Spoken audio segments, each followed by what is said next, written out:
Ito naman yung ating menu ngayon ay magluto kami ng pusit. Itong pula, adobo, saka itong puti, hilaw. Kasi yung kinilaw ko dati na pusit, hindi ko po na-upload, na-delete ko yung video niya. Pati yung paksyon na, na grouper o lapu-lapu.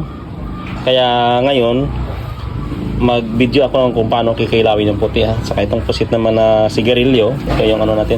Pero medyo marami yung puti. Dagdagan na lang natin to. Kasi haluan ko to ng maraming pipino eh. Kasi ito yung kikilawin eh. Kailangan malinis na malinis. Tatanggalin natin to siya ha. Yan. Tapos kailangan, ang gagawin natin, itong balat, tanggalin natin to mamaya kasi matigas to siya eh. Hanapan natin ng paraan matanggal to. Pag mabuhusan na ng tubig.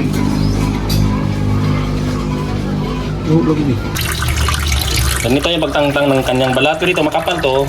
Ihalo ko to sa adobo ha. Yan, malambot lang pala siya, no? Sobrang lambot. Yan. Ayan, no? Lambot lang.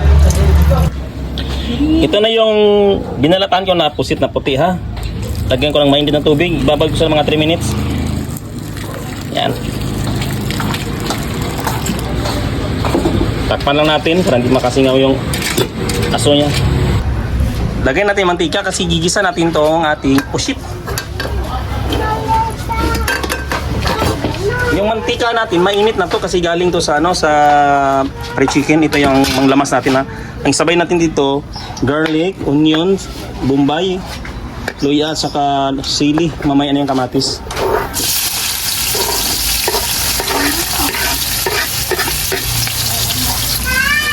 Lagay tayo ng paminta niya.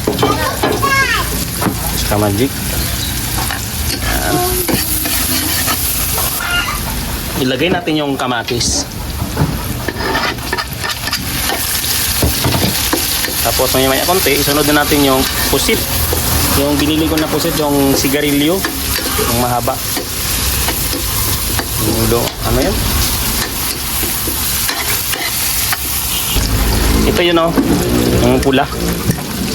Hindi daw ito lumayagan eh. Sigarilyo yata. Ilagay natin to ha. Tapos natin lagyan. Timplahan na natin. Maglagay tayo ng MSG. Maglagay tayo ng magic. Maglagay tayo ng maraming paminta. Maglagay tayo ng tuyo. Hindi na ako mag-aasin dito, patis lang sa kano ha. Saka ito nakita niyo 'yon.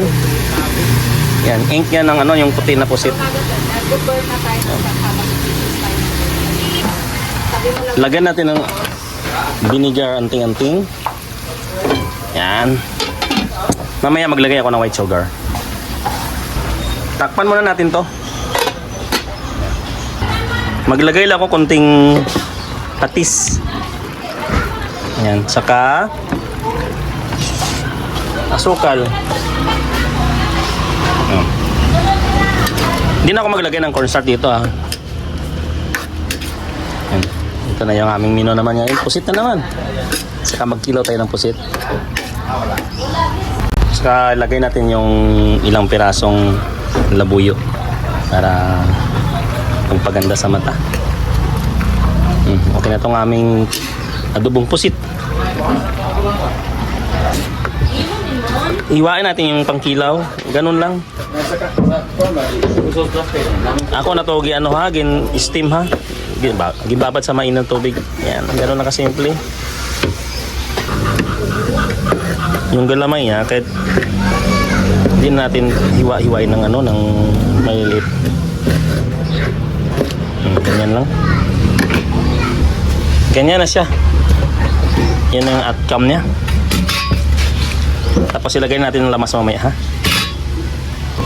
Dito naman tayo sa pipino ha. Ganun ang hiwa sa pipino. Yan.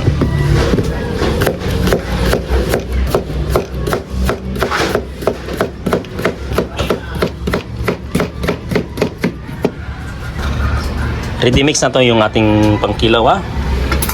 Okay na yung lamas, yung pipino, naiwa na. Ilagay na natin tong lamas sa gitna. Tapos sunod natin yung pipino. Saka maglagay tayo ng panimpla.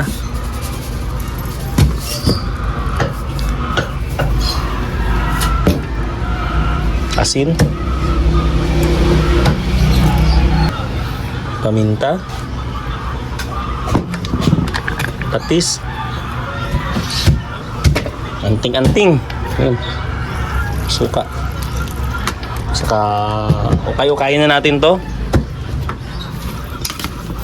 Maglagay muna pala ako ng kalamansi. 4 na kalamansi yung nilagay ko dito. Isali na natin yung ilbuto at saka balat. Yan. Ganun ako magkilaw eh. Hindi ko yan sinasala.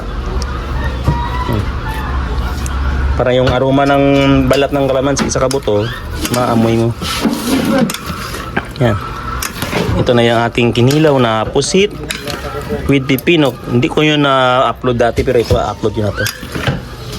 Yan. Ang pinakamagandang gawin natin sa pusit, mga 5 minutes na babad sa yung buhusan mo ng tubig, 5 minutes para medyo maluto talaga siya. Kasi medyo matigas yung dati namin na kinilaw eh. Siya eh, karang 2 minutes na kasi yun. Ito na. Nakalimutan ko lagyan ng asukal. Maglagay tayo ng white sugar ha. Yan, parang balance talaga yung lasa niya. Ito na ang ating kinilaw ngayon na pusit saka pipino. Try nyo po, napakasarap.